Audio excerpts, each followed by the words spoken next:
Bonjour à tous. Alors aujourd'hui, ça sera la dernière vidéo du mois d'août puisque la semaine prochaine, je serai absente.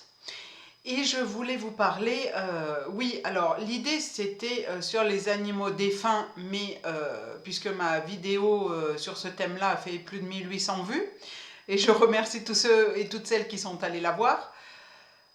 Par contre, là, je vais vous parler un petit peu de la mésaventure de mon chien Uriel de la semaine dernière, puisque nous étions en randonnée et où je suis allée, évidemment, il y avait des troupeaux. Alors, l'année dernière, quand je suis passée toute seule, eh bien, le patou est venu tranquillement, il s'est même fait caresser. Il a même pas aboyé puisque le vent était contre moi, face à moi, donc il ne m'avait pas senti arriver. Le troupeau était en contrebas du chemin, pas de souci. Le chien, il est même venu se faire caresser. Bon, il y avait trois bordères un peu excités qui déboulaient le chemin. Bon, le berger n'était pas très loin, hein, mais qui déboulaient sur le chemin. J'ai dit, oula, je vais en retenir deux, mais le troisième, pas forcé. Et puis en fait, ils ont été très gentils, ils aboyaient certes, mais voilà, je les ai caressés. J'ai dit au patou, je veux pas de mal à ton troupeau, je fais que passer sur le chemin. Voilà. Après, j'ai dit deux mots au berger, puis je suis partie, tout allait bien. Cette année, il se trouve que alors ce même troupeau-là était en face sur la colline. J'ai vu les moutons et le patou. Et puis, il y avait un autre troupeau d'une, on va dire, une centaine, ouais, centaine de moutons, qui, lui, était gardé par deux bergers d'Anatolie, n'est-ce pas? Alors, c'est des chiens qui sont marrons, qui font 60-70 kilos, et bien sûr en totale liberté, ce que je comprends, hein, puisque en montagne, on ne peut pas parquer les moutons, je suis bien d'accord, et un patou. Bien, je passe. Je vous le dis, je passe à au minimum 50 mètres du troupeau. Le troupeau, il était, moi j'étais sur le chemin de randonnée, le troupeau était ouais, facile à 50, voire même plus que 50 mètres. Il y a un des bergers d'Anatolie avec mon chien en laisse, évidemment, puisque je lis les panneaux, et quand on me dit, bah, il y a un troupeau, il faut attacher ton chien, j'attache mon chien, d'accord? Surtout que mon chien est peureux et que là, si mon chien était parti, c'était bon, aujourd'hui je vous annonçais le décès du chien. Et il y a un berger d'Anatolie, je suppose que c'est un mâle, j'ai même pas eu le temps de regarder tellement j'ai eu peur. Il est venu, il s'est quasi jeté sur mon chien, qui était attaché. Et en plus, le plus terrible, c'est qu'il tournait comme ça autour de nous. Mon chien était entre mes jambes et il venait le mordre entre mes jambes. Alors vous allez me dire, ben c'est aussi bien que ce soit votre chien qui ait été attaqué parce que sinon ça aurait pu être votre mollet. Ouais, ah ouais. Sauf que mon chien il est déjà peureux et que là ça n'a pas arrangé la chose. Bref, vous allez me dire que les bergers d'Anatolie ne le savaient pas. Bon. Je dis par contre le patou, alors le patou il est arrivé, il a fait qu'aboyer. Il n'est pas venu me mordre, rien du tout. Alors c'est pour ça que quand j'entends beaucoup de gens qui disent « je me suis fait attaquer par un patou », confondez pas les bergers d'Anatolie qui sont beiges et les patous qui sont blancs, enfin plus ou moins blancs, hein, voilà. Parce que moi, ce patou-là, alors c'était pas le même que l'année dernière parce que c'était pas le même troupeau, mais ce patou-là, il n'est pas venu. Il est arrivé derrière moi, oui, mais c'est tout. Il n'est pas venu mordre, rien du tout. C'est bien les bergers d'Anatolie qui ont attaqué. Et le soir, donc je rencontre un éleveur qui n'a rien à voir avec ce troupeau-là, hein, parce que lui il fait des chèvres. Alors, par contre, j'ai appris deux choses importantes sur ces chiens-là, c'est qu'ils ne supportent pas les casquettes ni les lunettes de soleil. Alors, je lui ai dit, la casquette, je l'ai mis plus loin parce que voilà, il faisait pas assez chaud pour que j'ai une casquette sur la tête. Mais par contre, j'avais les lunettes de soleil. Et il m'a dit, il ne voit pas le regard, donc c'est possible que ce soit ça qui ait perturbé le chien. Parce que l'autre berger d'Anatolie, celui qui est arrivé en second, il était quand même un peu plus cool, on va dire. Mais il y en a un qui était très agressif, et puis bon, bah, s'il y en a un qui tente de mordre, l'autre il va faire quoi? Il va faire pareil, hein.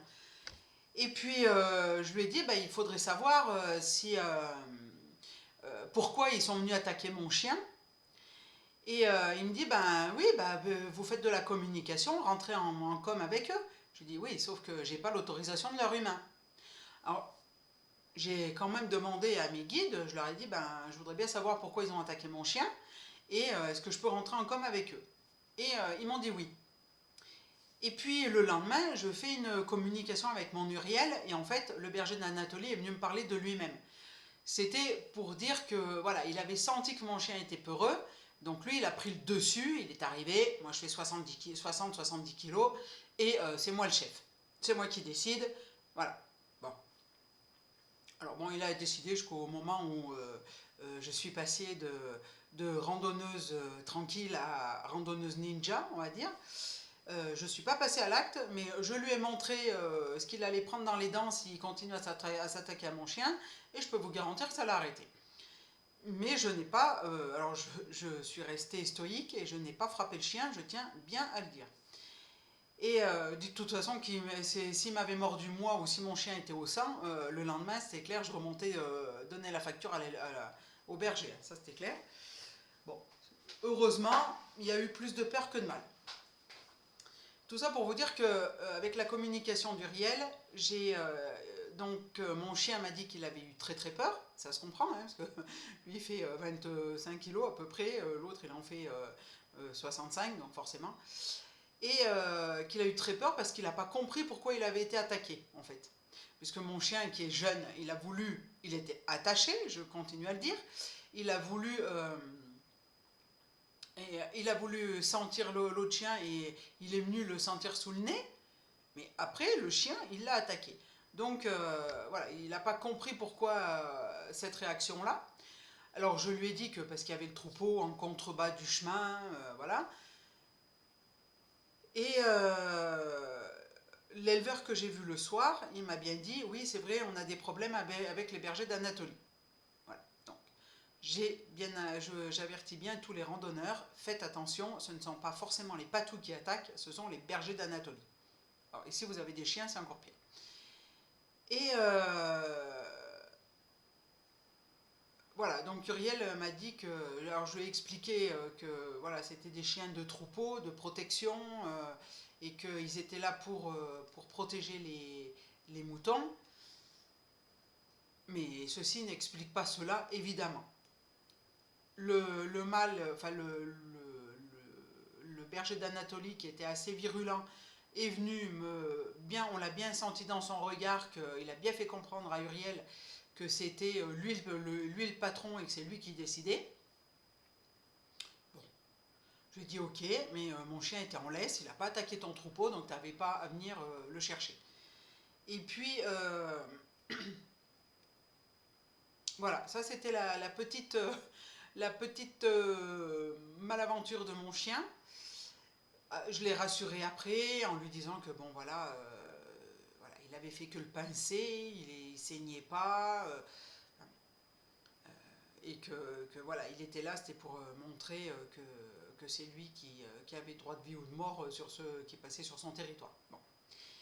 Et puis, alors pour parler sur une note un peu plus positive, pour finir cette vidéo, eh bien, ma fille s'est fait acheter celui-ci, l'Oracle des chats. Et puis, pour toutes les personnes, on va faire un test, pour toutes les personnes qui vont regarder cette vidéo, eh bien, je vais tirer une carte. Si j'arrive à ouvrir la boîte. Alors, si j'arrive à ouvrir la boîte, je vais mettre pause et après je reviens. Hein. Ça y est, j'ai ouvert la boîte. Comme vous pouvez le voir, pardon, ce sont des superbes cartes. Hein, je vous en montre quelques-unes. Hop, voilà. Pardon. Là où vous avez un chat sur chaque carte. Alors, je vais en tirer une. Pour toutes les personnes qui regardent cette vidéo aujourd'hui avec le message du chat. Allez, s'il vous plaît.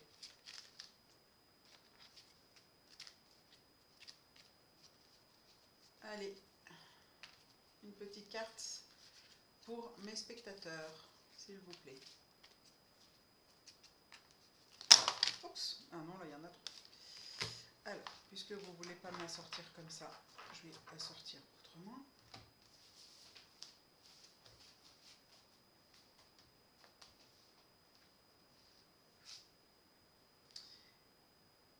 Et nous avons le chat, pardon, hop, de la nativité. Alors, la carte numéro 30. Et qu'est-ce que ça nous raconte, cette carte numéro 30 ? 29, 30. Le chat de la nativité. Une légende raconte qu'à la naissance de Jésus, un beau chat tigré, au museau court et arrondi, aux yeux jaunes et à la queue touffue, entra dans l'étable. Comme le bébé n'arrêtait pas de pleurer, ce chat tigré sauta dans la crèche et son ronronnement put le calmer. La Vierge Marie caressa le chat en signe de gratitude. Signification : je t'accompagne dans ton silence intérieur. Je viens souvent me reposer la nuit dans l'étable à Bethléem pour me réchauffer près des bêtes. Cette nuit, il fait froid, j'y entre silencieusement. J'aime l'odeur chaude de la paille et le parfum délicieux du foin. L'âne vient vers moi et me renifle tendrement. La chaleur de ses naseaux et de ses grands yeux me plaît. Le bovin, lui, rumine lentement dans son coin, tandis que les chèvres et les moutons entourent la crèche. Je m'approche prudemment, il y a un bébé humain qui pleure, tremble, il a froid. Sa mère chante de sa douce voix mélodieuse, l'enveloppe dans des draps, mais il continue de pleurer. Je bondis dans la crèche pour me blottir tendrement tout contre son petit corps frêle.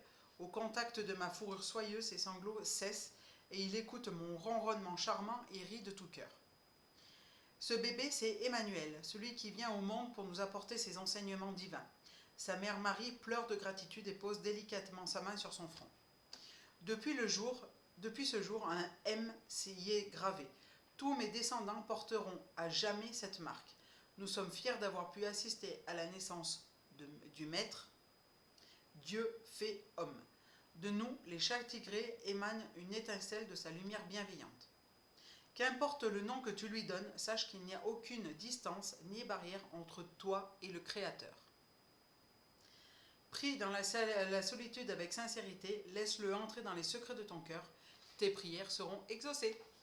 Voilà, c'était la petite carte du jour après la mésaventure d'Uriel. Si vous avez aimé, likez, partagez sur tous les réseaux. J'ai réactivé ma page Facebook qui s'appelle Marilène Toilettage, puisque Anima, communication animale et des lieux de vie, a été bloqué par Facebook, on ne sait pas pourquoi. Donc voilà, pour les amateurs de Facebook, vous pouvez retrouver cette vidéo sur cette page-là.